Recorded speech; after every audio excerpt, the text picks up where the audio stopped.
योगीराज श्रीमंत श्री श्री श्री छत्रपती शिवाजी महाराज की, छत्रपती संभाजी महाराज की, पार्वती पते हर हर.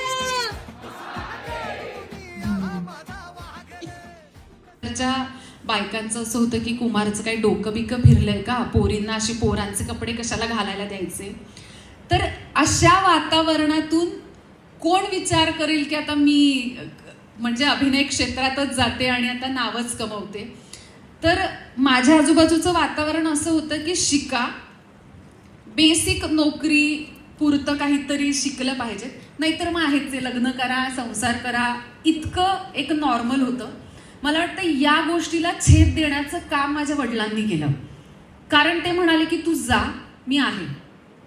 मला वाटतं हीच सगळ्यात महत्त्वाची गोष्ट आहे जी आपले आई वडील आपल्याला सांगतात की तू लढ, मी आहे मागे, कुठलीही अडचण आली तरी तुझ्या पैशांवर आपलं घर नाही चाललेलं, तू कर. कारण अभिनय क्षेत्र किंवा कलाक्षेत्र हे असं आहे की तुम्ही याल आणि लगेच अतोनात पैसे कमवाल आणि करिअरच सेट झालं असं अजिबात नाहीये.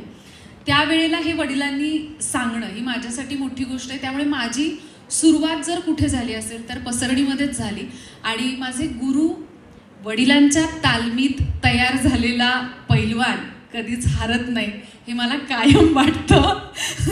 उदाहरण कदाचित चुकलं असेल पण ते असंच आहे की आपण जर लंबी रेस का घोडा व्हायचं असेल तर आपल्या माणसाने आपल्याला खऱ्या अर्थाने तयार करावं लागतं, आणि जे माझ्या वडिलांनी केलं.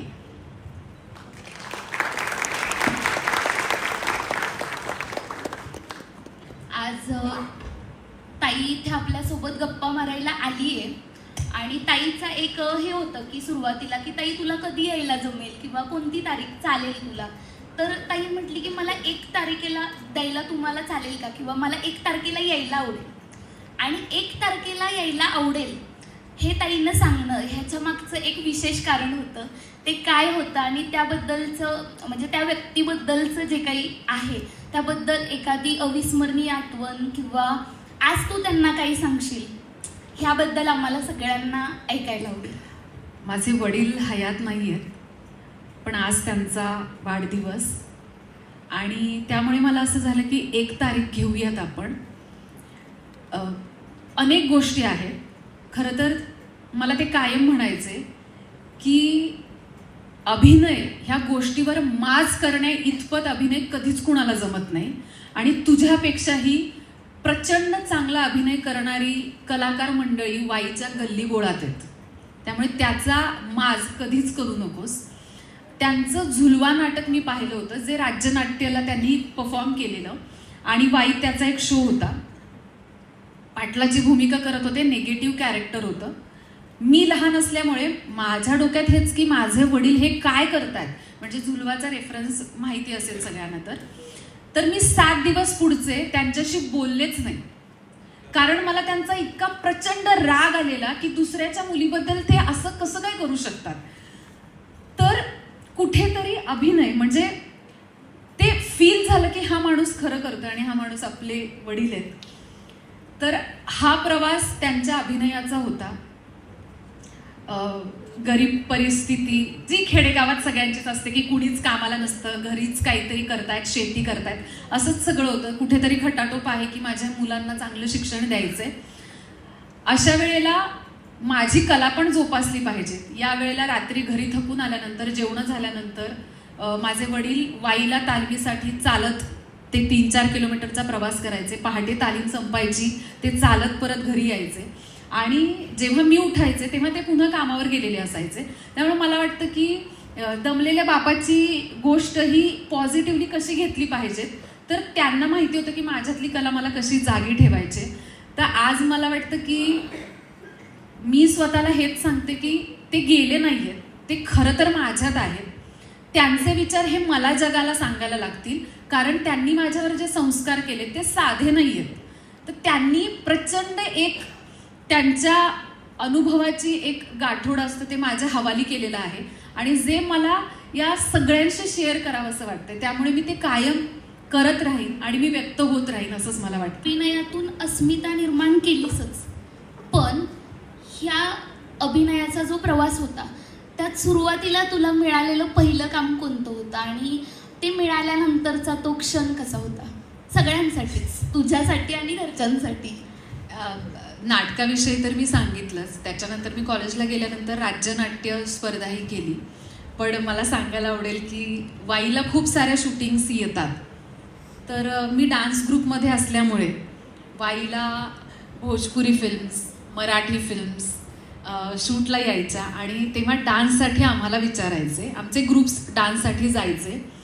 तर अशोक सराफ यांचा आबा जिंदाबाद नावाचा एक चित्रपट होता ज्याच्यात त्यांच्याबरोबर डान्स करण्याची संधी मिळाली होती आणि तो क्षण इतका भारी होता. म्हणजे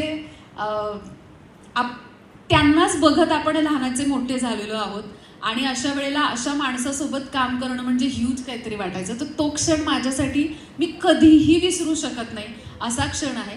कारण मराठी शेवटी आपली रंगभूमी म्हणा किंवा मी भोजपुरीत मी जे काही कोरसला डान्स करायचे तीही एक गंमत आहे की हिरो हिरोईन तुम्हाला डोंगरावर दिसत आहेत आणि कॅमेरा ट्रॉली झाल्यानंतर खाली डोंगराच्या खाली आम्ही सगळ्या ओढण्या घेऊन आ करत पळत जातोय.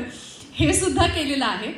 पण माझा भाऊ त्यावेळी मला म्हणाला होता की जेव्हा तू त्या कॅमेऱ्याच्या मध्ये असशील ना तो क्षण, त्या क्षणासाठी तुला मेहनत करायची आणि ते डोक्यात ठेवलं होतं कुठेतरी. पहिलं काम कोणतं होतं म्हणजे इंडस्ट्रीमधलं की मालिका किंवा आणि त्यानंतरचं की तुझ्याकडून मी समाज माध्यमांवरती असेल की मी हे गोष्ट एक ऐकलेली आहे की लोकलचा प्रवास कसा असेल किंवा त्या ह्याच्यातून किंवा ऑडिशन्स कशा आहेत हे कसं कळायचं तुला? त्यामागची एक गंमत काय आहे ती? एकतर आता फारच सोपं झालं सगळं. रीलच्या माध्यमातून आपल्याला सगळ्यांनाच कळतं किंवा यूट्यूबच्या माध्यमातून कळतं. तेव्हा असं होतं की ऑडिशन म्हणजे काय, ऑडिशन कसं द्यायचं आहे. तर तेच माझा वाईचा ग्रुप होता प्रतीक थिएटर, त्यांच्यामुळे समजायचं जेव्हा मी मुंबईला शिफ्ट झाले की इथे ऑडिशन आहे. पहिल्यांदा असं होतं की नाव, मोबाईल नंबर, उंची आणि प्रोफाईल द्या. आता प्रोफाईल म्हणजे काय, तर मी विचारलं कॅमेरामॅनला की प्रोफाईल म्हणजे, तर मग मध्ये उभे इकडे बघा, मग इकडे बघा, इकडे लुक द्या, इकडे बघा, इकडे लुक द्या. अच्छा म्हटलं ह्याला प्रोफाईल, बरं ठीक आहे. म्हणजे इतकं कच्चं होतं. पण ते शिकण्यात ते आत्ता मला असं वाटतंय की ते इझिली नाही मिळालं तेच चांगलं आहे. कारण त्याच्यात ती एक गंमत येत गेली. तेव्हा क्राईम सिरियल्स जास्त चालायच्या. अर्थातच त्या काळी डेली सोपमध्ये 15 कलाकार आपण पकडून चालू आहे आणि ज्या काही 10-15 मालिका असतील तर त्यांच्यात शिरणं ही शक्यच नव्हतं. त्यामुळे आमच्यासारखे म्हणजे माझ्यासारखे जे खेडोपाड्यातून आलेली कलाकार मंडळी आहेत त्यांच्यासाठी या क्राईमच्या सिरियलच महत्त्वाच्या होत्या. जेव्हा कॅमेऱ्यावर काम कसं करायचं आहे, लुक्स कसे द्यायचे, इतर गोष्टी ह्या तिथे शिकायला मिळतात. आदेश बांदेकरांच्या प्रोडक्शनची मालिका होती लक्ष, ज्या मालिकेत मी काम करायला लागले आणि ते माझं मला वाटतं कॅमेऱ्यासमोर येणारं पहिलं काम होतं.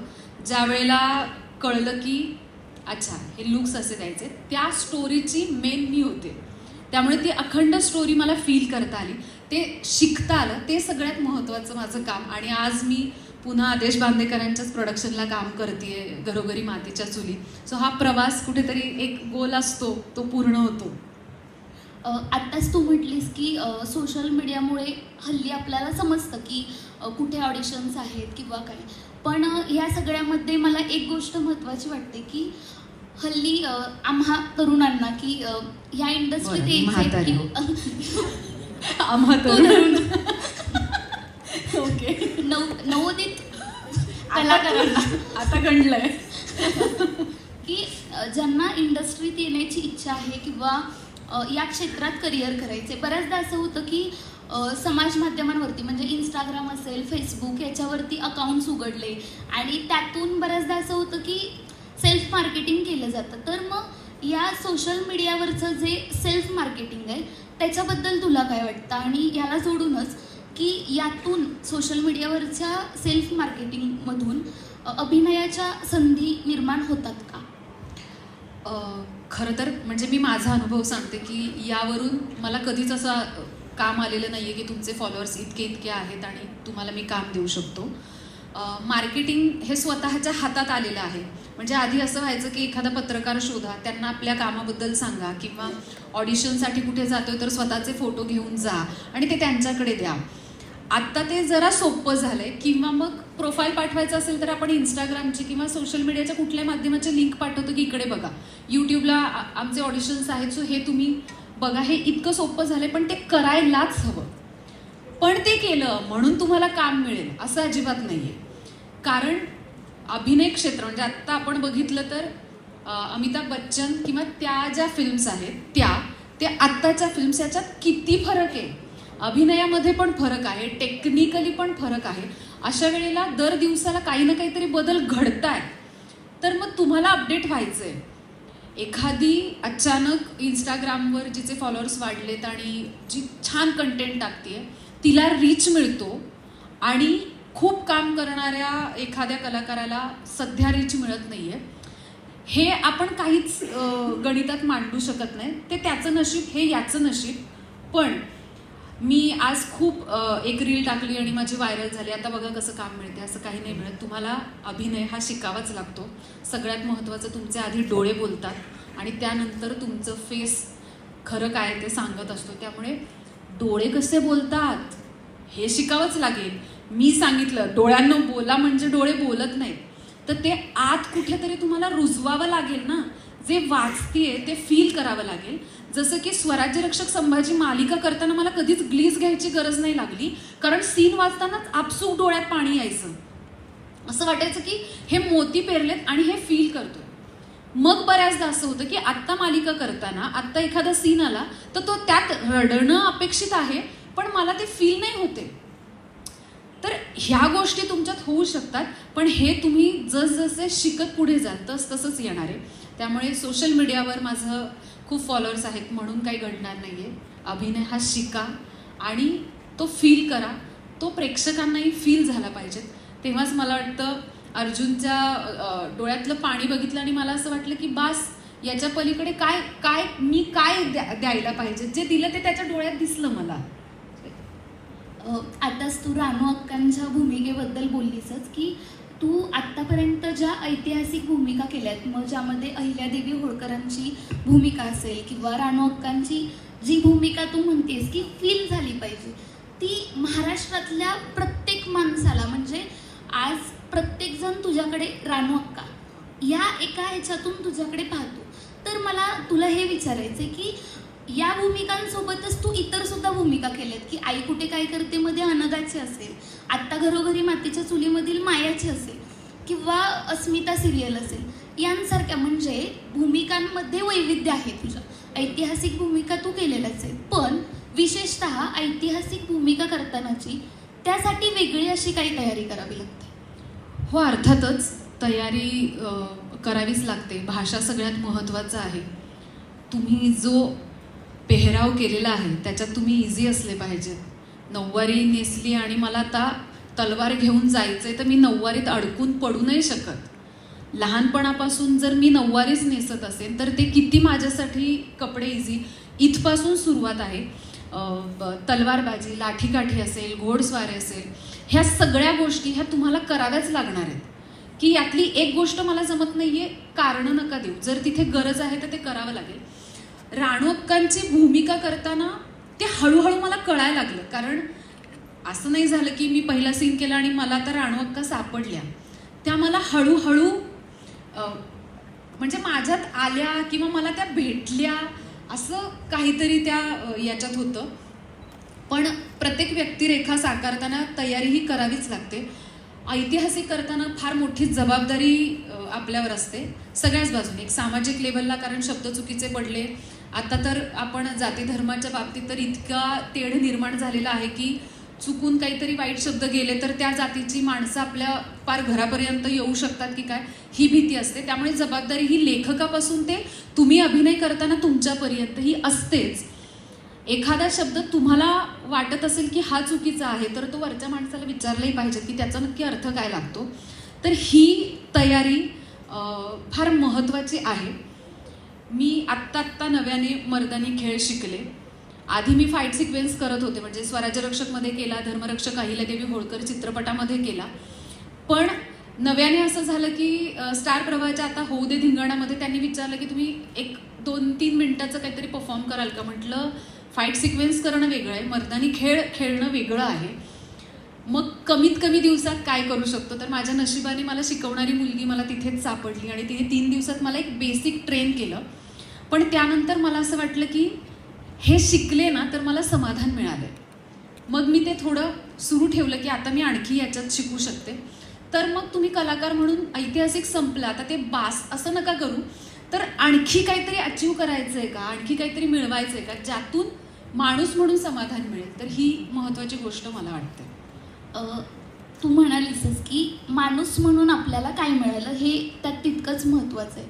तर मला तुला हे करूनच विचारायचं आहे की या भूमिकेने, खास करून मी रानू अक्काच्या भूमिकेबद्दल बोलते, की त्या भूमिकेने तुला प्रसिद्धी मिळवून दिलीच, पण त्या व्यतिरिक्त एक माणूस म्हणून काय तुला घडवलं. आणि एक सामाजिक जबाबदारीबद्दल पण बोलली की ती सामाजिक जबाबदारी आजही ती भूमिका करून झाल्यानंतर सुद्धा ते एक सामाजिक जबाबदारी असते. तर ती कशा पद्धतीने हे करावं लागतं की भूमिका संपल्यानंतर सुद्धा. त्याच्या आधी, स्वराज्य रक्षकच्या आधी आपण कसे असतो ना की हा मिळालं काम तर मिळालं, नाही मिळालं तर नाही मिळालं, चल आपण काही कोणाचं ऐकत नाही, आपण सातारचे होतो, हा एक झोन होता. स्वराज्य रक्षक संभाजी ची पूर्ण टीम आयुष्यात आल्यानंतर अनेक पुस्तकांनी आयुष्यात एंट्री केली. ती पुस्तकं वाचल्यानंतर राणू अक्का उभ्या करण्यासाठी मला स्थिर होण्याची गरज होती मनातून. ते स्थिर होण्यासाठी मला राणू अक्कांनी मदत केली आयुष्यभरासाठी. आणि काय मिळालं असेल, एका कार्यक्रमासाठी मी गेले, एक आजी होत्या, एक साधारण 75-80 वर्षाच्या, त्या खुर्चीवर बसल्या होत्या कारण तशा तब्येतीने त्या थोड्याशा स्थूल होत्या, पण त्यांचे गुडघे दुखत होते. त्यावेळेला ट्रॅक सुरू होता, छत्रपती संभाजी महाराज हे दिलेर खानाच्या छावणीत गेल्यात आणि राणू अक्का त्यांना आणायला गेल्यात. माझी गाडी आल्यानंतर खूप लोक अशी पटापट येतात तुमचे फोटो काढायला किंवा काय करायला. त्या गर्दीला बाजूला करून त्या आजी माझ्या जवळ शिरल्या, मला त्यांनी मिठी मारली आणि त्या रडायला लागल्या आणि त्या फक्त एवढंच फुटफुटल्या की माझ्या राजाला स्वराज्यात परत आण. तर हे काय, म्हणजे त्यांनाही कळतंय की हे घडून गेलंय, पण त्या रडत होत्या आणि त्या मला हे सांगत होत्या, याचा अर्थ त्या खऱ्या अर्थाने ते फील करत होत्या. तर त्यांनी ज्या पद्धतीने मला त्यांच्या कुशीत घेतलं, मला माणूस म्हणून हेच मिळालं ज्याने मला जगण्यासाठी आणखी ऊर्जा दिली. मृत्युंजय दादा म्हणून एक दादा आहेत, स्वराज्य रक्षकच्या वेळी माझे वडील होते, सो बऱ्याचदा असं व्हायचं की त्यांचे नंबर लोकांकडे असायचे. त्या दादांनी पुण्यातून माझ्या वडिलांना कॉन्टॅक्ट केला की राणू अक्कांना भेटायचे. जेव्हा मी गावी गेले तेव्हा नानांनीच त्यांना तिकडे बोलवून घेतलं. मी त्यांच्या समोर गेल्यानंतर ते फक्त रडत होते आणि ते थरथरत होते. काही वेळाने त्यांना शांत केलं. त्यानंतर मला तुम्हाला भेटायचं होतं आणि मला तुम्हाला काय सांगायचं होतं, तर ते छत्रपती संभाजी महाराजांना खूप मानतात. अजूनही त्यांच्या आणि माझं बोलणं होतं फोनवर, त्यांना आठवण आली की कॉल करतात. ते म्हणतात मला कधीही त्रास झाला, कुठलंही संकट आलं की मी वडूतुळापूरला जातो, मी समाधीच्या तिथे बसतो, मी शांत होतो आणि मी घरी जातो. जेव्हा राणू अक्का संभाजी महाराजांसाठी काय करतात हे मी बघत होतो, तर त्यांच्या बहिणीने पळून जाऊन लग्न केलं. 11-12 वर्ष ते दोन्ही कुटुंब, म्हणजे ते त्यांच्या बहिणीशी बोलत नव्हते, त्यांची बहीण कुठे आहे काय आहे त्यांना काहीच कल्पना नव्हती. ह्या मालिकेत जेव्हा त्यांनी राणू अक्का आणि संभाजी महाराजांचे काही सीन्स बघितले, तेव्हा कुठेतरी त्यांना असं वाटलं की आपण जर मेलो आणि वर महाराज आपल्याला भेटले आणि त्यांनी विचारलं की मी माझ्या बहिणीसाठी काय केलं आणि तुम्ही तुमच्या बहिणीसाठी काय केलं, तर मी तिथे जाऊन त्यांना काय उत्तर देणार आहे. आणि मग मी माझ्या बहिणीचा नंबर शोधून काढला. मी त्यांना, म्हणजे ते मामा झाले, त्यांच्या बहिणीला मुलगा झाला, तर ते म्हणाले मी माझ्या बहिणीला आणि तिच्या मुलाला मी घरी घेऊन आलो आणि आता आम्ही छान बोलतो. तर त्यांना हे सांगण्यासाठी तो माणूस माझ्यापर्यंत आला. मला वाटतं या मालिकेनं आणि राणू अक्कांनी काय दिलं असेल तर हेच दिलं की 11 वर्ष 12 वर्ष एक बहीण आणि भाऊ हे एकमेकांपासून दुरावले होते एका कुठल्या तरी कारणांनी, पण त्यांना कळलं की आपण जवळ येणं गरजेचं आहे माणूस म्हणून. तर मला मला वाटतं मालिकेने मला हेच दिलं, राणू अक्कांनी मला समाधान दिलं. बाकी म्हणजे पैसा, नाव, प्रसिद्धी सगळंच दिलं, पण त्याहीपेक्षा जास्त कलाकार म्हणून मला समाधान जर मिळालं असेल तर ते राणू अक्कांनी दिलं. राणू अक्काची जी होतं की ज्या दिवशी तुझा पहिला सीन होता की पहिल्या दिवशीचं जे शूटिंगचं हे होतं, तर त्या चित्रीकरणाच्या दिवशीचा पहिल्या दिवशीचा अनुभव कसा होता आणि त्यानंतरनं सेटवरची पहिली प्रतिक्रिया कशी होती? पहिला अनुभव अर्थातच घाबरत होता की मेकअप रूममध्ये पाठांतर करा, जा आता आणि काम करा. मला राणू अक्का कधी सापडल्या असं मला मला सांगता येईल तर संभाजी महाराजांना मुलगी झाली आहे आणि त्याच्यानंतर दिलेर खानाकडून काही गिफ्ट तिथे त्यांच्यासाठी येतं आणि राणू अक्का सांगतात की हे आम्ही स्वीकारणार नाही आहे, तुम्ही निघायचं. तर तो सीन करताना मला असं वाटलं की राणू अक्का ह्या आहेत ज्या मला याच्या आधी कधीच सापडल्या नाहीत. आणि त्या सीन नंतर म्हणजे प्रोडक्शनमधून पण फोन यायचे की हा सीन चांगला झाला. ही एक जमेची बाजू आहे की कुणीतरी तुम्हाला सतत कौतुक करते किंवा चुकलं तरी तुम्हाला सांगते. याचे किस्से मी सांगणारच आहे की एक सीन होता ज्याच्यात संभाजी महाराजांना राणू अक्का घेऊन पुन्हा स्वराज्यात येतात आणि सोयरा मातोश्रींची आता इच्छा झाली की आता तुम्ही निघा, तुमचं काम झालंय राणूबाई, कारण या इथे थांबल्या तर सगळं हलणार आहे. तर राणू अक्का जायला तयार नाही आहेत. सोयरा मातोश्री लाडू घेऊन येतात, तुमच्या आवडीचे लाडू केलेत. शिवाजी महाराज येतात आणि राणूबाईंना सांगतात की तुम्ही जायचंय आणि हा आमचा आदेश आहे. आणि त्या सीनमध्ये शेवटी त्यांनी आधी मला लाडू दिलेला असतो, तो खुन्नस म्हणून लाडू मी नंतर ताटात फेकते. त्यावेळेला ते माझ्याही लक्षात नाही आलं, त्यावेळेला ते कदाचित दिग्दर्शकांच्याही लक्षात नाही आलं. लेखक गुरुजी प्रताप गंगावणे सर यांचा टेलिकास्ट झाल्यानंतर दुसऱ्या मिनिटाला फोन होता. सुरुवातच अशी केली, ज्या जिजाऊ मासाहेबांनी 2 छत्रपती घडवले त्या जिजाऊंच्या हाताखाली राणूबाई घडल्यात, तर त्या अन्नाला किती महत्त्व देत असतील. तर मी ब्लँक होते की मला कळलंच नाही काय. तुम्हाला कितीही त्रास झाला असेल, तुम्हाला कितीही राग आला असेल, तरी राणूबाईंना माहिती आहे की स्वराज्यात अन्न हे किती महत्त्वाचं आहे, तर त्या तो लाडू कसा फेकतील. दिग्दर्शकाची चूक आहे, पण तुम्ही कलाकार म्हणून हाही विचार केला पाहिजे की अन्न आहे. राग मी दुसऱ्या गोष्टीत काढेन, तो मी नजरेतून काढेन, ती माझी चिडचिड मी दाखवेन, पण माझ्या हातात जो लाडू आहे तो लाडू अशा पद्धतीने मी टाकणार नाही. तर म्हणजे त्यावेळेला असं झालं की फक्त वाक्य नाही बोलायची आता मला, किंवा फक्त परफॉर्म नाही करायचं, किंवा फक्त तलवार घेऊन नाही जायचं. मला ह्या बारीक गोष्टींवर सुद्धा काम करायचंय, जे कदाचित माझ्याकडून कुठेतरी राहत होतं. याचा अर्थ आलेला प्रत्येक सीन हा तुम्हाला घडवत असतो, आलेला प्रत्येक सीन हा काहीतरी त्याच्यात चॅलेंज असतंच. एक सीन होता, शिवाजी महाराज गेलेत आणि सोयरा मातोश्रींनी संभाजी महाराजांना गडाचे दरवाजे बंद केले, कुठल्याही लेकीबाळींना भेटू दिलं नाही, अग्नी झाला, सावडलं, सगळं झालं. आणि हे चॅलेंज सगळ्यांसाठीच होतं. अश्विनीचा आवाज मोठा आहे, ती ओरडली तर आवाज टिपेला जातो. सोयरा मातोश्री आता राजमाता आहे, अश्विनी जर ओरडली तर असं होईल की राजमातांचा अनादर करते. मग सीन कसा शूट करायचा. तर ते डिरेक्टर विवेक देशपांडे, दादू सर, त्यांनाही टेन्शन होतं, टीमलाही टेन्शन होतं.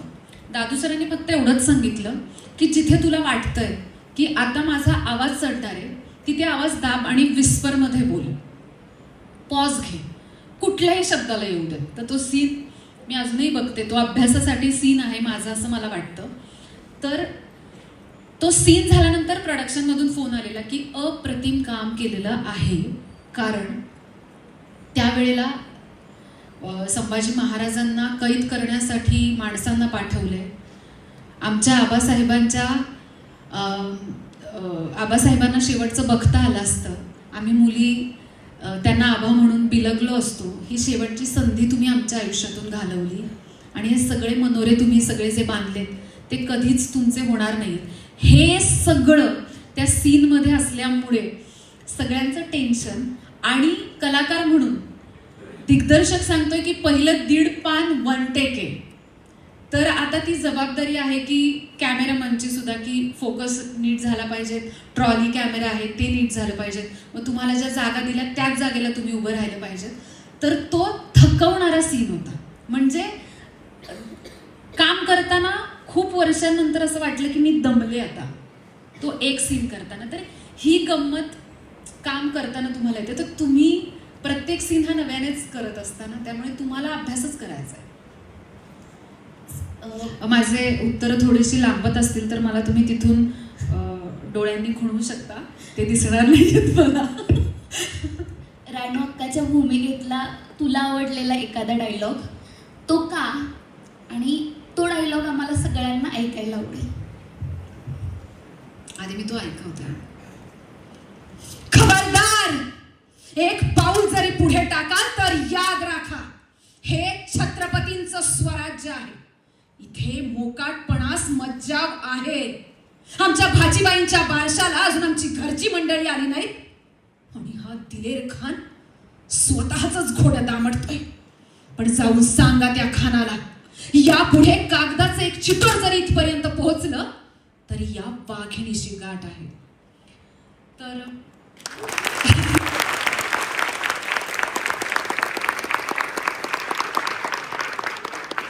मी जे मगाशी म्हणाले की या सीन नंतर मला राणू अक्का सापडल्या आणि मला कळलं की राणू अक्कांचा दबदबा काय होता. की फक्त तिथली मंडळी त्यांना घाबरत नव्हती, तर त्यांना सगळे घाबरत होते. कारण तो आदर होता. कारण अर्थातच 2 छत्रपतींना घडवणाऱ्या जिजाऊंनी राणू अक्कांना घडवलंय, म्हणजे त्यांनी त्या तोडीसच घडवलेलं आहे. तर यानंतरही महाराज दिलेर खानाच्या छावणीत जातातच आणि त्यांना पुन्हा राणू अक्का स्वराज्यात घेऊन येतात. इथे मला त्या सापडल्या. इथे आलेलं सगळं सोनं मी ते सगळं उडवून टाकते आणि त्यांना छाती ठोकपणे सांगते की तुम्ही निघायचे. तर हा सीन माझा होता आणि म्हणूनच हा सगळ्यात पॉवरफुल सीन मला वाटतो.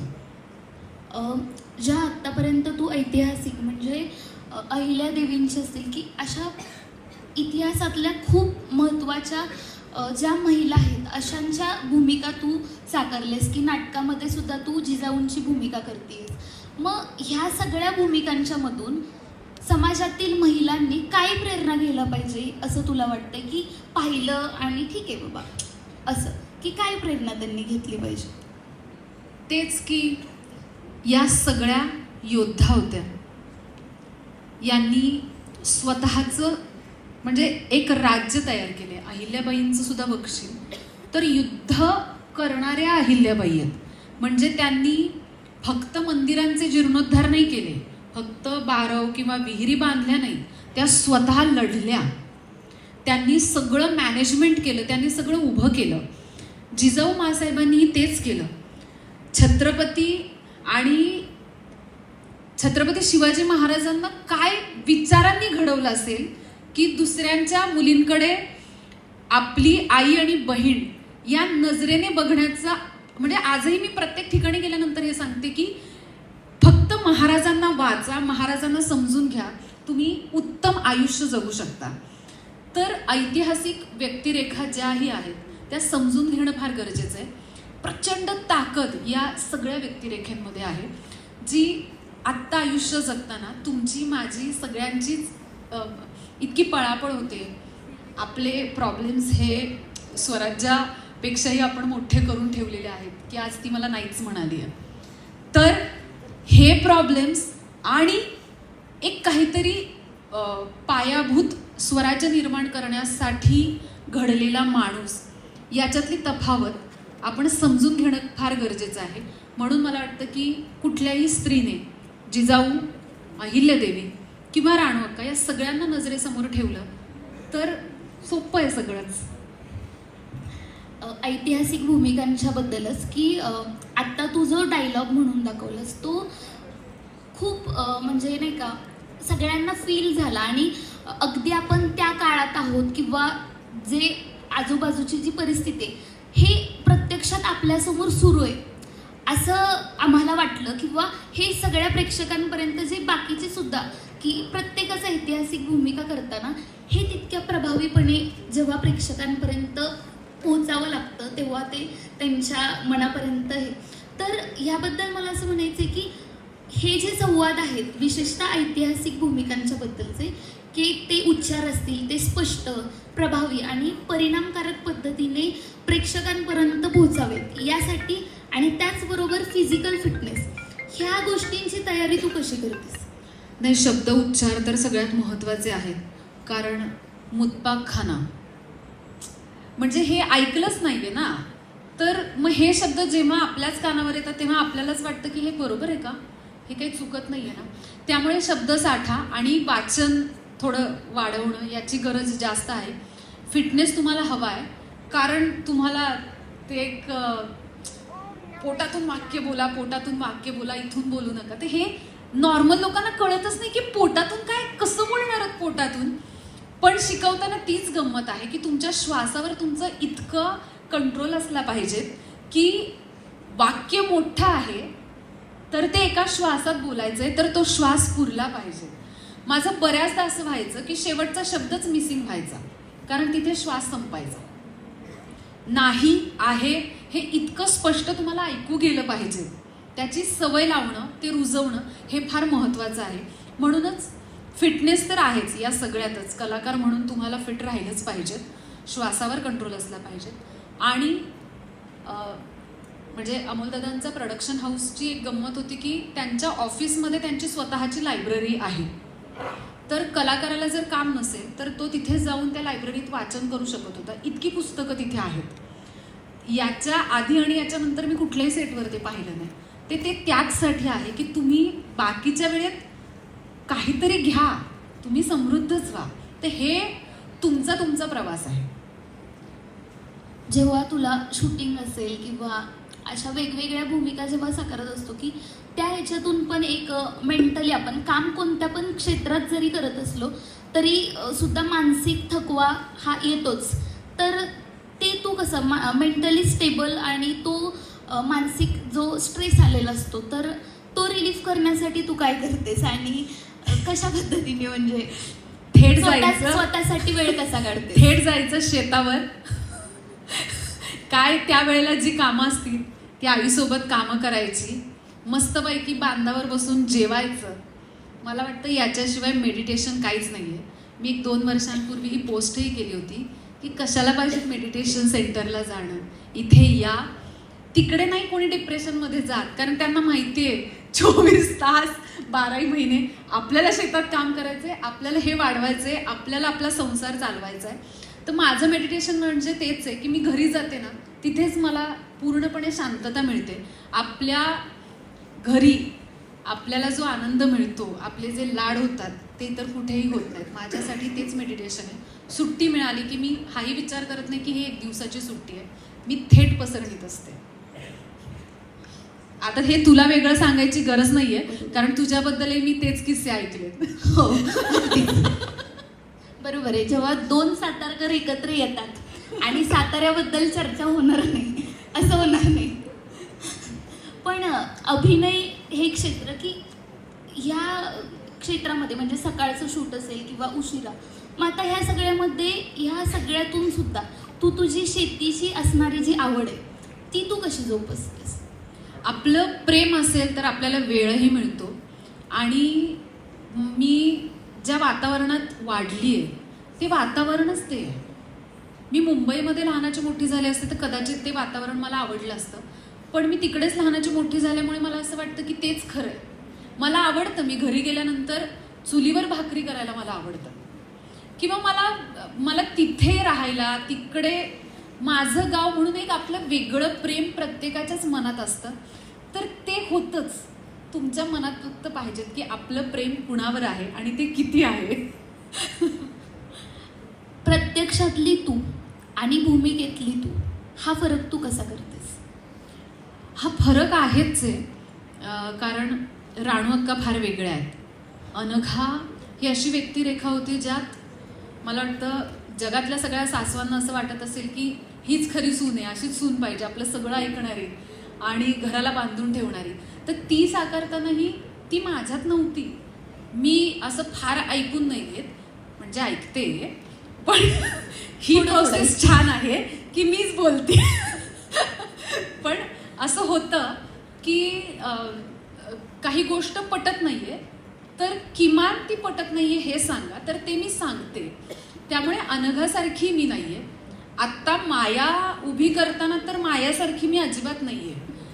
तर एक कुठला तरी धागा असतो जो आपल्याला असं वाटतं की हा कुठेतरी कनेक्ट होईल. राणू अक्कांनी काय दिलं असेल तर भावावर काय लेवलचं प्रेम करायचं हे मला राणू अक्कांनी शिकवलं आणि नंतर मी आपसुकच तशी होत गेले. याचा अर्थ मी आधी माझ्या भाऊ आणि बहीण या दोघांवर प्रेम करत नव्हते असं नाहीये, मी ते करतच होते. पण त्याला कुठलीही सीमा नाहीये आणि तुम्ही मला कधी हाक मारा, मी तुमच्यासाठी उभी आहे, हे बोलण्याचं धाडस मला राणू अक्कांनी दिलं. किंवा अनघा करताना वारीत शूट करत होते मनमंदिरा गजर कीर्तनाचं ह्या मालिकेचं, आणि आता वारकरी आपल्या खेडोपाड्यातल्या सगळ्या महिला, ही ती अरुंधतीची सून आहे, अरुंधतीची सून आहे असं म्हणून एका बाईने हात धरला आणि त्या म्हणाल्या तुझ्या सासूला कधीच दुखवू नकोसा, अशीच राहा. तर हो म्हणजे राहील असं झालं. पण नंतर या गोष्टीवर मी विचार करायला लागले. बऱ्याचदा असं होतं की घरात सासू सुनांची भांडणं होतात, बऱ्याचदा म्हणजे होतात. तर कुठेतरी त्यांच्या मनात ते कनेक्शन मिसिंग आहे, ते कनेक्शन त्या अनघात बघतायत. कदाचित त्या त्यांच्या सुनेमुळे दुखावल्या गेल्या आहेत का, ज्यामुळे त्यांनी तो हात माझा घट्ट पकडला आणि मला सांगितलं की सासूला दुखवू नकोस. तर हे इतकं सगळंच वेगवेगळं आहे. आपण वेगळेच असतो अगं. त्यातलं फक्त थोडंसं आणि मोजकंच आपल्यात येतं, कारण जेव्हा त्या व्यक्तिरेखेचं पांघरून आपण पांघरतो तेव्हाच आपण तो माणूस किंवा ती व्यक्तिरेखा जगत असतो, असं माझं म्हणणं आहे. शूटिंग संपल्यानंतर पात्रांची आठवण येते का, किंवा ती पात्र तुझ्याशी बोलतात का? असं काही पात्र बोलत नाही, माझ्याशी नाही बोलत. पण वेळोवेळी मला असं वाटतं की जेव्हाही मी माझ्या भावाबद्दल थोडी सेंटी होते तेव्हा मला असं वाटतं की मला राणू अक्काने एवढं प्रेम करायचं आहे त्याच्यावर, ज्याला मर्यादा नसेल. तर ते आपण किती कनेक्ट आहोत ना त्याच्यावर गोष्टी ठरतात. पण शक्यतो जेव्हा पॅकअप होतं त्यानंतर मी मी असते घरापर्यंत जाईपर्यंत, कारण तोच एक रिलीफ असतो की मी म्हणून जगू शकते. नाहीतर जेव्हा तुम्ही गेटच्या आत जाता तेव्हा तुम्हाला तेच काम करायचं आहे, तर तुम्ही हँग नाही होऊ शकत. मग अशा वेळेला तुम्हाला गाणी ऐकायचे, काहीतरी चांगले इंटरव्ह्यूज ऐकायचे, हेच करायला पाहिजे. तुम्ही जर 24 तास पात्र तुमच्याशी बोलायला लागली ना तर वेडच लागेल मला वाटतं. म्हणजे ती माया 6 खून केलेत आत्ता तिने. म्हणूनच विचारलं. म्हणजे मी नवीन भूमिका. हो, आणि माझं असं झालं की अरे हिला पकडत का नाहीत कोण, एवढे वेडे आहेत का पोलीस वगैरे आणि आपली यंत्रणा, हिला पकडलं पाहिजे. आणि ही दरवेळी कशी काय गंडवते आणि निघून जाते. तर हे असं ही जर पात्र बोलायला लागली तर म्हणजे झालंच कल्याण. तुला अपयश म्हणजे काय वाटतं? कारण की हल्ली जेनझीजमध्ये असं झालंय की थोडंसं काही झालं किंवा छोटंसं फेल्युलर जरी आलं तरी सुद्धा डिप्रेशन म्हणजे खूप जवळचा शब्द झालाय हल्ली. तर जरी अपयश आलंच तरी सुद्धा त्यावर आपण मात करत कशा पद्धतीने पुढे गेलं पाहिजे असं तुला वाटतं? बघा, आयुष्य तर आपण आपल्या आयुष्यात काहीतरी जुगाड करणार आहोत आणि उत्तम आयुष्य जगणारच आहोत, हे प्रत्येकाच्या मनात आहे. म्हणून आपण सगळे इथे उत्तम शिक्षण घेतोय. त्यामुळे आपलं करिअर याच्यात अपयश आलं तर ते युद्ध आहे, पुढचं युद्ध आपण जिंकणार आहोत. अपयशाची व्याख्या मला अशी वाटते की माझ्या आजूबाजूच्या माणसांना मी गमावणं हे माझ्यासाठी सगळ्यात महत्त्वाचं अपयश आहे. कारण सगळा अट्टाहास तर आपल्या आजूबाजूची माणसं उभी करण्याचाच आहे ना. फक्त मला असं वाटतं की मला जे 4 खांदे लोक देणार आहेत त्या 4 लोकांसाठी अट्टाहास नाही आहे, तर घरोघरी म्हणजे आता ही मुलगी हयात नाही आहे हा विचार करून प्रत्येकाच्या मनात एक भावना आली पाहिजेत की हिने काम चांगलं केलंय आणि माझ्या कामाची चर्चा होईल, यासाठीचा हा सगळा अट्टाहास असेल तर मला वाटतं माझ्या आजूबाजूची माणसं गमावणं हे माझ्यासाठी अपयश आहे. आणि मी कायम हा प्रयत्न करते की ते होऊ नये. पण जर आयुष्यात तिथपर्यंत यायचंच असेल तर मी हात सोडूनही देते, कारण मग कुठेतरी आपण माणूस म्हणून प्रत्येकाला त्याची त्याची स्पेसही द्यायला पाहिजे. त्यामुळे अपयशाची व्याख्या माझ्या कामासाठी नाही आहे, कारण एक काम संपलं की दुसरं काम मिळवण्यासाठी एक वेळ जातो आणि पुन्हा मला ऑडिशनच द्यायचं आहे. मी राणू अक्का केलं म्हणून दुसरं काम मला इझिली नाही मिळालं काही. त्या दुसऱ्या कामासाठी मला पुन्हा मेहनत घ्यावी लागली, मला पुन्हा बारीक व्हावं लागलं, मला पुन्हा एक वेळ जावा लागला, ऑडिशन्स द्यावे लागले, लुक टेस्ट झाल्या आणि मग मला पुढचं काम मिळालं. त्यामुळे ही पद्धत आयुष्यभर राहणार आहे, पैसे कमवण्यासाठी, आपले विचार समृद्ध करण्यासाठी आणि आपली लाईफस्टाईल थोडीशी वाढावी, लोअर मिडल क्लास ते अप्पर मिडल क्लास, आणखी काहीतरी वर, या पद्धतीचं होण्यासाठी आपण लढणारच आहोत. सगळ्यात महत्त्वाचं आहे आपले आई वडील आणि आपल्या आजूबाजूची नाती ही जवळ ठेवा. एखाद्या भूमिकेच्या बाबतीत असं झालंय का की एखादी भूमिका तू नाकारलीस आणि त्यानंतर तुला असं वाटलंय का की ही भूमिका मी नाकारली ना ते बरं झालं, किंवा नाही ही भूमिका मी करायला पाहिजे होती, असं कधी वाटलंय का तुला? अस्मिता मालिकेनंतर एक मालिका घेतली गर्ल्स हॉस्टेल नावाची, ज्याचे प्रोमो शूट झाले आणि त्या दरम्यान माझ्या मावस भावाचं लग्न ठरलं आणि मला तारखा मेसेज आल्या की या तारखा आहेत. त्या तारखा मी प्रोडक्शनला पाठवल्या. प्रोसेस हीच आहे. तर प्रोडक्शनचा माणूस मेकअप रूममध्ये आला की तारखा तुम्ही नाही द्यायच्या, आम्ही तुम्हाला तारखा देणार, हा तुमचा ॲटिट्यूड इथे नाही चालणार. तर म्हटलं 1 मिनिट, ही बोलण्याची पद्धत नाही आहे आणि माझ्याशी तर नाहीच नाही. तो गेला निघून. प्रोड्युसरला फोन केला, त्यांना सांगितलं की मी काम तेव्हाच करेन जेव्हा हा माणूस, त्याने जे ह्या सगळ्या माणसांसमोर या आवाजाची जी त्याचं काही वाढवलं आहे आणि तो ज्या पद्धतीने बोलला तर त्याने माफी मागावी, नाहीतर तुम्ही सांगा की माझा माणूस योग्य आहे आणि मला मेकअप उतरवण्यासाठीची परवानगी द्या, मी मालिका नाही करत. या सगळ्या प्रोसेसमध्ये 2 ते 3 तास गेले. मी त्यांना म्हटलं तुम्ही कुणालाही विचारा फोन करून. प्रोड्युसरचं असं होतं की हां आता कायच म्हणजे कुणालाच विचारणार आणि काय करणार. त्यांना कळलं होतं की काय सेटवर नक्की झालं आहे ते, पण शेवटी प्रोड्युसर आहे. सो माझ्या माणसाचा कमीपणा कसं काय, म्हणजे माझा माणूस माफी मागणार तर पुढच्या 2 वर्ष मालिका चालली तर त्याची काय राहणार ऐपत. तर त्यांनी मला सांगितलं की त्याचं नाही चुकलेलं. तर म्हटलं ठीक आहे मी मेकअप काढते, कारण तो मेकअप काढण्यासाठीची परवानगी यासाठी घेते की उद्या तुम्हीच म्हणाल की मेकअप काढून निघून गेली.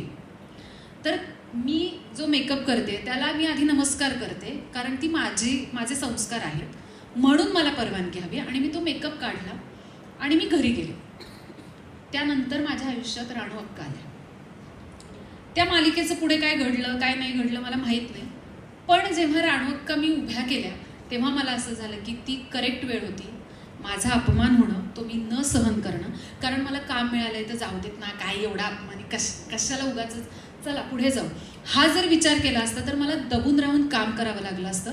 आणि काम करताना कुठेही मिंदीपणा आपण न घेता आपल्याला जर आपल्या कलेवर आपल्या अभिनयावर जर विश्वास असेल तर मला वाटतं की जर आपण बरोबर असू तर काम सोडणं हेही आपल्याला यायला पाहिजेत. त्यावेळेला मला असं झालं की मी अगदी योग्य केलं आणि मी ही मालिका नाकारली आणि मी निघून आले. आणि नंतर तर राणू अक्कांनी प्रेम दिलं. बरं झालं मी सोडलं. मराठी भाषेशिवाय जर इतर भाषांमध्ये जर तुला काम करण्याची संधी, मराठी व्यतिरिक्त इतर भाषांमध्ये जर काम करण्याची संधी मिळाली तर तुला करायला आवडेल का? आणि जर करायची ठरवलीस तर त्यासाठी काय वेगळी तयारी करावी लागेल? मी मेरे साई नावाची हिंदी मालिका केली, त्यासाठी तयारी करावीच लागली, कारण हिंदी भाषा जी रोजची नाही आहे. विचार करताना मी मराठीतच विचार करते, त्यावेळेला जरा हिंदीचे शब्द, स्क्रिप्टच तुमची इंग्लिशमध्ये येते, जसे आपण मेसेज टाईप करतो इंग्लिशमध्ये असतात पण मराठी बोलतो तसेच त्याच्यात जी ट्रीटमेंट असते ती सुद्धा लिहून येते की ट्रीटमेंट काय असणार आहे त्या सीनची. तर हे सगळं आत्मसात करायला थोडासा वेळ लागला, पण नक्कीच तेव्हा भाषेचा थोडासा प्रॉब्लेम होता, उच्चार हिंदीचे वेगळे आहेत, त्यामुळे माझे म्हणजे स्वराज्यरक्षक संभाजीचे दिग्दर्शक विवेक देशपांडे त्यांनी बरीच मदत केली, काही गाणी ऐकली ज्याच्यामुळे उच्चार कळला. तर हे करत गेले त्यावेळेला, त्यामुळे पुढेही काम आलं तर जे जे शक्य होईल ते सगळं म्हणजे मला मेहनत घ्यायला आवडेल. मालिका आणि सिनेमा ह्या दोन गोष्टींच्या म्हणजे पाहताना मनोरंजन किंवा त्यातून जर ऐतिहासिक भूमिकांचं असेल किंवा अशा काही असतील तर त्या ह्याच्यातून आपण पाहतो, पण एक बेसिक हे राहतं की आपण मनोरंजनाच्या ह्याने पाहतो. तर मग अशा भूमिका करत असताना किंवा या भूमिकांच्या माध्यमातून म्हणजे मला हे विचारायचं आहे की नाटक किंवा मालिका आणि सिनेमा ह्या दोन गोष्टींच्या प्रोसेसमधला काय फरक आहे? कारण की ती पाहणं मनोरंजनाचं ह्यानेच पाहतो, पण त्या प्रोसेसमधला काय फरक आहे की नाटक आणि सिनेमा किंवा मालिका? खूपच फरक आहे. जसं की आत्ता तुम्ही मला बघताय किंवा माझ्या हातात आत्ता माईक नसता तरी माझा आवाज हा शेवटच्या रांगेपर्यंत पोहोचला असता, कारण नाटकात शिकवलंच तुम्हाला हे जातं की तुमच्या श्वासावर काम करायचं आहे, तुमचा आवाज ज्या पद्धतीचा असला पाहिजे तर तो शेवटच्या रांगेपर्यंत पोहोचला पाहिजे. तेच जेव्हा स्क्रीन छोटी होते तेव्हा तुम्हाला तितकंसं ओरडण्याची गरज नाही आहे, कारण माईक आहे तुमच्याकडे. आता हल्ली तर नाटकासाठीही माईक वापरलेच जातात, पण टेक्निकली पण खूप फरक आहे या सगळ्याच गोष्टीत. म्हणजे मालिका म्हण किंवा चित्रपट म्हण, दोन्हींकडे टेक्नॉलॉजीचा काय वापर करतायत. मी काल परवाच एक पोस्ट केली होती ज्याच्यात व्हीलचेअरवर आमचे दिग्दर्शक DOP व्हीलचेअरवर बसलेत आणि ते त्यांना हँडल करून तो शॉट घेतला त्यांनी. तर कधी कधी तुमच्याकडे काय सामग्री आहे आणि त्याचा तुम्ही कसा वापर करताय ही सुद्धा एक गंमत असते. त्यामुळे या सगळ्यांचीच प्रोसेस खूप वेगळी आहे. जसं की धर्मरक्षक अहिल्यादेवी होळकर या चित्रपटामध्ये फाईट सिक्वेन्स जे पण सेट केले ते आधी किमान 2 महिने आम्ही त्यासाठी प्रॅक्टिस करत होतो, स्वतःला तयार करत होतो. तरीही जेव्हा 3 दिवस हे सगळे फाईट सिक्वेन्स आम्ही केले तेव्हा खऱ्या अर्थाने कळलं की आपली किती वाट लागली आहे आणि आपण कितीही जिम करू द्यात किंवा कितीही डाएट करू द्यात, आपण आत्ता संपलोय घामामुळे. तर ते तुम्ही त्या माध्यमात काम करताना तुम्हाला ते उमजत जातच. एखादी व्यक्तिरेखा करत असताना रोज भेटणारी माणसं कशी ती व्यक्तिरेखा समजून घेताना उपयोगी ठरतात, कारण प्रत्येकाची बोलण्याची पद्धत. आत्ता मी फारच अशी बोलते, मी घरी गेल्यानंतर फुल तिकडची, सातारची, आपल्याकडची. तर तिकडे जी माणसं आहेत त्यांना बघितल्यानंतर त्यांचा कुठेतरी आपल्याला फायदा नक्कीच होतो. एखाद्याचं चालणं, एका रिदममध्ये बोलणं असतं, पण मी कधी कधी एखाद्याचा आवाज इरिटेट करतो की नको बोलू. पण कॅरेक्टर ते असेल तर मग तो इरिटेटिंग आवाज मला वापरता येऊ शकतो. त्यामुळे तुम्हाला माणसंही वाचता आली पाहिजेत, त्या नजरेने बघता आली पाहिजेत. त्यामुळे त्याचा वापर नक्कीच, म्हणजे बऱ्याच कलाकारांनी हे सांगितलंही आहे की तुम्ही माणसांना वाचा, म्हणजे त्याचा उपयोग तुम्ही अभिनयात करू शकता. एखादी भूमिका करत असताना असं कधी झालंय का की ही भूमिका मला जमणार नाही असं वाटलंय का? किंवा मग असं जर वाटलंच तर ती भीती कशी दूर केली? आत्ता मी एक नाटक स्वीकारलं आणि काही कारणास्तव ते नाकारलं, पण त्याच्या मागचं एक कारण हे सुद्धा होतं की स्क्रिप्ट वाचल्यानंतर पुढचे साधारण एक 15-20 दिवस मला कळतच नव्हतं की ही कसं उभारणार आहे मी. तर जे आपलं स्केच म्हणजे डोक्यात आपल्या काहीतरी एक व्यक्तिरेखेबद्दलचा अभ्यास असतो किंवा इमॅजिनेशन्स असतात, त्याच्यात मला कुठेच ते दिसतच नव्हतं, ती माझ्यात शिरतच नव्हती. आणि माझं असं झालं की आता काय करायचं, म्हणजे आपला स्वतःचा पण अभ्यास झाला पाहिजे, मग दिग्दर्शक सांगतील हे चूक की बरोबर. तर ते दिसत नव्हतं, ते मी नाहीच, म्हणजे नाटक नाही केलं. तर तुम्हाला कधी कधी जर वाटतंय की हे नाही करू शकत होत आपण, जर वेळ असेल तर दिग्दर्शक तुमच्याकडून मेहनत करून घेतात, पण त्याच्या आधी तुमची स्वतःची काहीतरी एक त्याच्याविषयीचा अभ्यास आणि मेहनत असली पाहिजे. पण ते नाटक नाकारलं, त्याच्याविषयी असं मला वाईट नाही वाटलं. म्हणजे कदाचित मी आत्ता ज्या कलाकार ते नाटक करतायत त्यांच्यापेक्षा मी चांगलं करूच शकले नसते, म्हणून ते माझ्या नशिबात नव्हतं, ते त्यांच्या नशिबात होतं. ऐतिहासिक भूमिका झाल्या, आदर्श सून झाली, पण घरोघरी मातीच्या चुलीमधल्या मायाबाई याबद्दल काही सांगाल?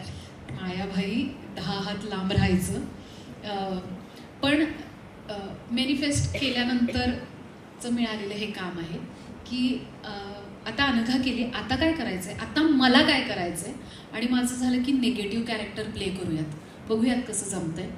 पैकी 2 ऑडिशन्स दिले, ज्यातले एक माया होती, ज्याचं ब्रीफ मला मिळताना असं मिळालं की ही भावासाठी उभी राहिली, भावाचं प्रेम मिळवण्यासाठी हिची सगळी प्रोसेस आहे, हिचं स्वतःचं आयुष्य काही नाही आहे.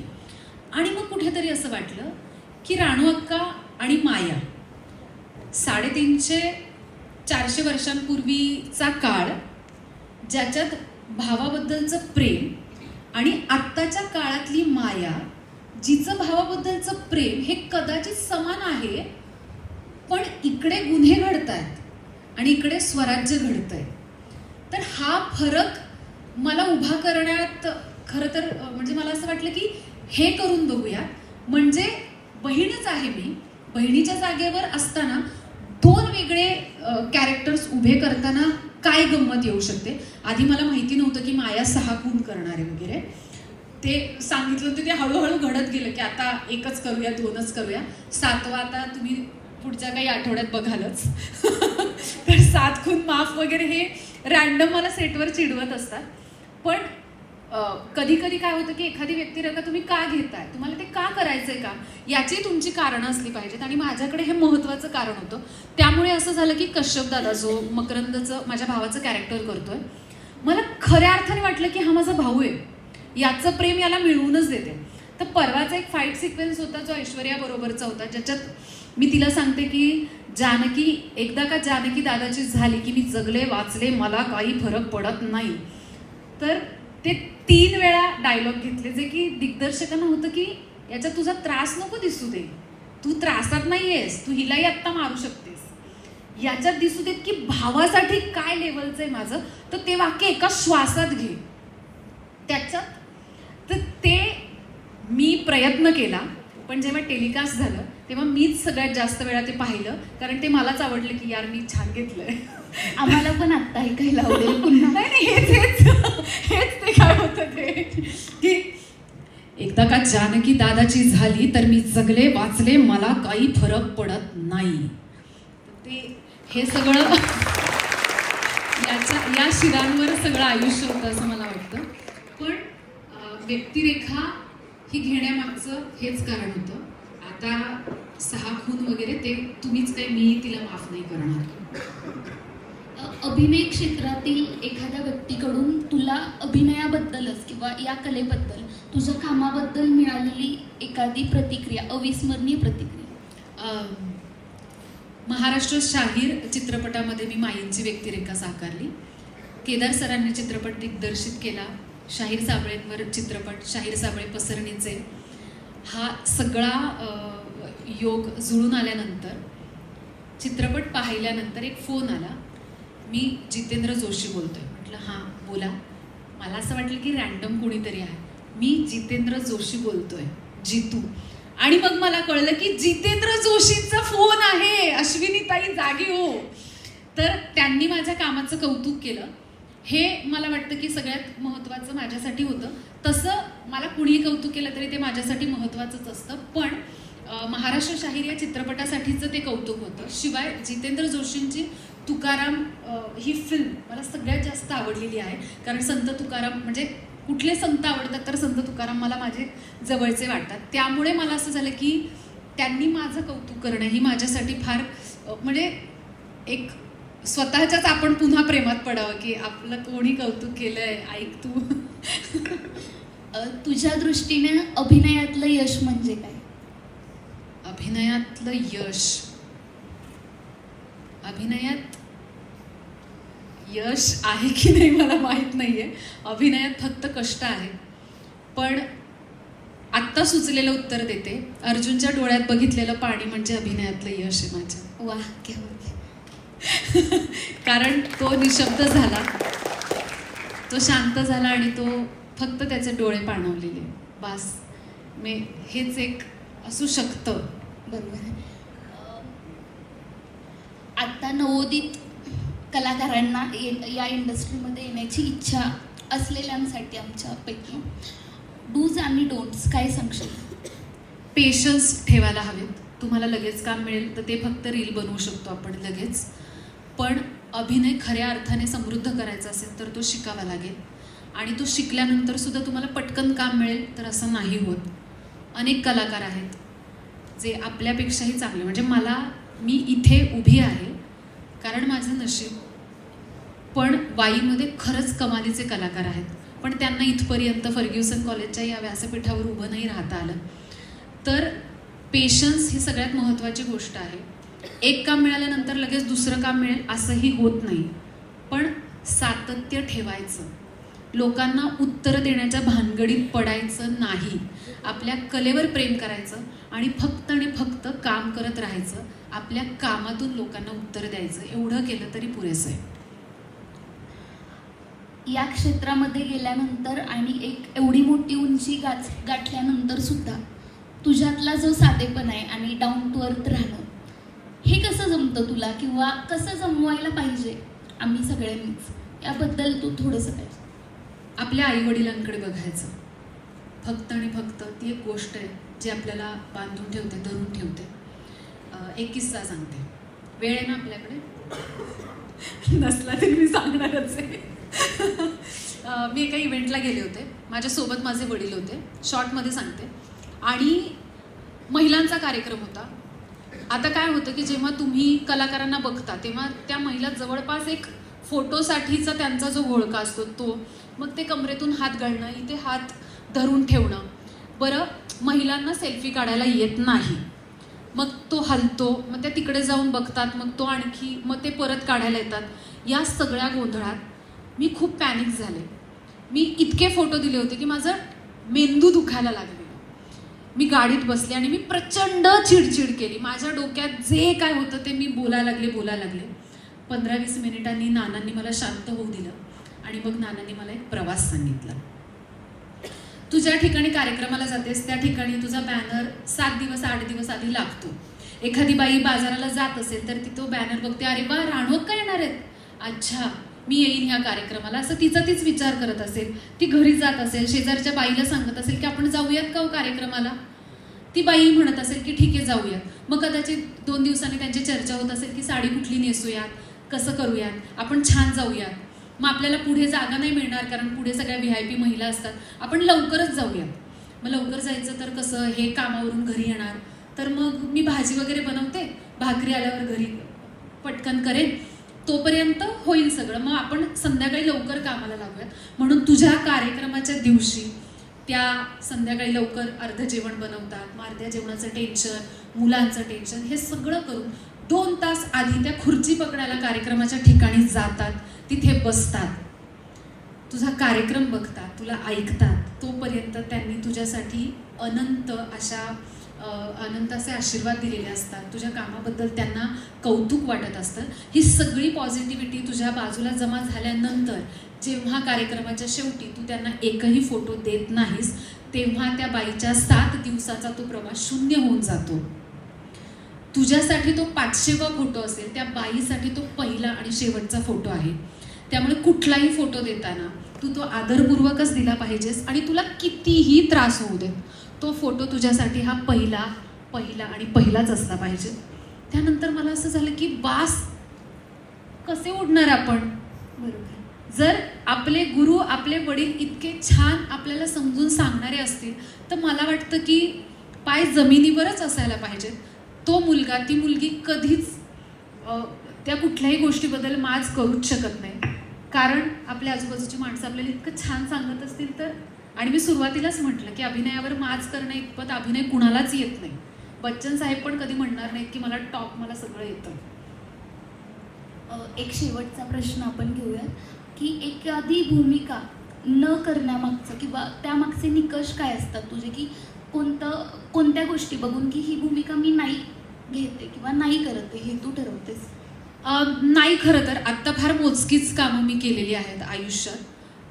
पण माझं एक ठरलंय की एक कपड्यांनी बोल्ड असणाऱ्या काही सिरीज किंवा चित्रपट, त्याच्यात मी कम्फर्टेबल नसणार आहे. त्यामुळे मग बोल्डनेस अभिनयातून दाखवायचं असेल तर मी कम्फर्टेबली करू शकेन, पण मला माहिती आहे की हे काम मी नाही करू शकत, की त्याच्यात कपडे थोडी कमी आहेत, तर मीच कम्फर्टेबल नाही आहे. म्हणूनच मी तो निकष लावला आहे की हे काम मला नाही करायचं. दुसरं असं आहे की राणू अक्का साकारल्यानंतर पुढचा प्रोजेक्ट काय, असं म्हणून एक वेस्टर्न शूट केलं, पण तेही माझा आब राखूनच केलं होतं. पण त्याच्यावर सगळ्या कमेंट्स येताना याच आल्या की अक्कासाहेब तुम्हाला हे करायची गरज नाही, तुम्हाला खूप कामं मिळणार आहेत, ताईसाहेब तुम्ही हे करूच नका, तुम्ही नऊवारीतच छान दिसता. आणि मग असं झालं की मी अशीच कामं स्वीकारेन जी माझा प्रेक्षक वर्ग आता ठरलाय, जो 10 कोसांवर जरी असेल तरी मला अक्कासाहेब आणि ताईसाहेबच म्हणत असेल आणि इतका आदर देत असेल, तर यापुढे मी कामं सुद्धा अशीच स्वीकारेन ज्यातून मी समाजाला काहीतरी देऊ शकेन किंवा समाजातला चांगला किंवा वाईट एक गुण मी सादर करू शकेन. त्यामुळे हे इतकं सोपं मी माझंच करून ठेवलेलं आहे. शेवटच्या एका टप्प्यात आपण रॅपिड फायर आणि फास्ट फायर घेऊयात आणि नंतर ऑडियन्सचे जर काही प्रश्न असतील तर त्यासाठी आपण एक 5 प्रश्न घेऊयात ऑडियन्समधून. तर आता मी जे प्रश्न विचारते त्याचं एका शब्दात उत्तर. अभिनेत्री नसतीस तर काय झाली असतीस? हॉटेल मॅनेजमेंट करून ठेवलेलं. वा. सेटवरचा सर्वात आवडता वेळ? माझा एक कोपरा प्रत्येक सेटवर, म्हणजे आई कुठे काय करतेलाही आणि आत्ता इथे तो आहे. त्याच्यात माझं पुस्तक वाचणं किंवा माझं काहीतरी एक सुरू असतं, तो वेळ. एका शब्दात अभिनय म्हणजे काय? अभिनय म्हणजे आता सध्या असं वाटतं की तो माझा आत्मा आहे, आता तो वेगळा नाही करू शकत, त्यामुळे आत्मा. एक आवडता मराठी चित्रपट? अशी ही संपला विषय. आता फाईट सिक्वेन्स करतानाही बऱ्याचदा जोक्स होतात, त्याच्यात सुद्धा बनवाबनवीचेच बरेच जोक्स असतात. त्यामुळे एका शब्दात स्वतःचं वर्णन? हे जरा अवघड आहे, पण मला अश्विनीचा अर्थ नानांनी सांगितलेला तो मी तुम्हाला सांगते. अश्वावर स्वार होऊन सगळं काही जिंकळायला आलेली ती अशी अश्विनी. Fast fire? चित्रपट की मालिका? खरं तर मालिका. सातारा की मुंबई? सातारा ना भाई, सातारशिवाय काय. कॉफी की चहा? कॉफी. फिटनेस फ्रीक की फूडी? फिटनेस. शॉपिंग की झोप? झोप. शॉपिंगला माणसं आहेत की सगळंच कसं आपण करायचं, एवढा टेस्ट आपल्या कपड्यांचा चांगला नाहीये, माणसं लावायची कामाला. डान्स की ॲक्टिंग? आता ॲक्टिंग, पण खरं सांगते की मी सुरुवात डान्सपासूनच केली होती, सो तिकडेही प्रेम आहेच आहे माझं. ड्रेस की साडी? साडी. धन्यवाद. थँक्यू. ऑडियन्समधून आत्ता जर काही प्रश्न असतील तर ते आपण घेऊयात. अर्जुनने हात वर केलेला आहे, पण मला वाटतं अर्जुनला काही प्रश्न विचारायला देऊ नका. विचार. माझ्यासाठी आत्ता महाराज म्हणजे पूर्ण आयुष्य आहे. कारण काय की माझ्या पर्सनल आयुष्यात सुद्धा माझे काही चढ उतार आहेत. मी माझ्या लेवलला माझ्या प्रश्नांची उत्तरं शोधते आहे. अशा वेळेला मला शांत करणारं ठिकाण जर काही असेल तर ते महाराज आहेत आणि त्यांना मी सातत्याने समजून घेण्याचा प्रयत्न करते आणि माझे प्रश्न मला कसे सोडवता येतील यावर मला कुठेतरी मार्गदर्शन कोण करत असेल तर ते महाराज आहेत.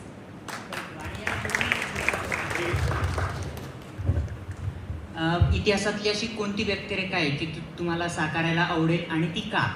तारा राणी साहेब. आणि म्हणजे अमोलदादांनी जेव्हा ती मालिका काढली तारा राणी साहेब, तेव्हा ऑलमोस्ट कास्टिंग झालं आणि शेवटाला गणलं, नाहीतर ती व्यक्तिरेखा आणि ते स्वप्नही माझं पूर्ण झालं असतं. तारा राणीबद्दल त्यांच्याबद्दल प्रेम का आहे हे मी नाही सांगू शकत, कारण ते आपसुकच घडत गेलं की मला आता तारा राणींवर अभ्यास करायचा आहे आणि ती पुस्तकं माझ्या लायब्ररीत येत गेली माझ्या स्वतःच्या, आणि मग त्यांना मी वाचत गेले आणि असं झालं की हे सगळं वेगळं आहे. तारा राणी लहान, तारा राणी मोठ्या, तारा राणी योद्धा आणि तारा राणींचं म्हातारपण, ह्या सगळ्या गोष्टी वेगळ्या. या जर बांधता आल्या तर आयुष्यात काहीच पाहिजे अजून, त्यामुळे ते स्वप्न आहे अजून. धन्यवाद.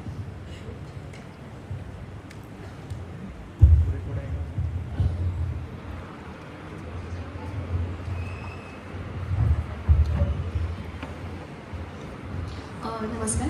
तुम्हाला जर तुमचा कोणताही एक रोल जो परत एकदा साकारायला आवडेल तर तो कोणता असेल आणि का?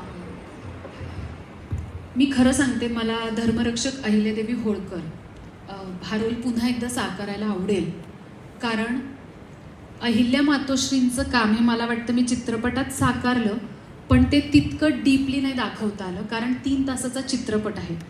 पण गंमत तेव्हा येईल जेव्हा अहिल्या देवींवर एखादी मालिका तयार होईल, आणि जर मला ती मालिका साकारायला मिळाली तर मला वाटतं तो अभ्यासाचाही एक विषय होईल. कारण जसं स्वराज्यरक्षक संभाजी मालिका अजूनही लोक यूट्यूब आणि या माध्यमातून रिपीट बघायला लागतात, आपल्या मुलांना दाखवतात, तसं अहिल्या मातोश्रींचं काम हे लोकांपर्यंत पोहोचेल. त्यामुळे अहिल्या मातोश्री.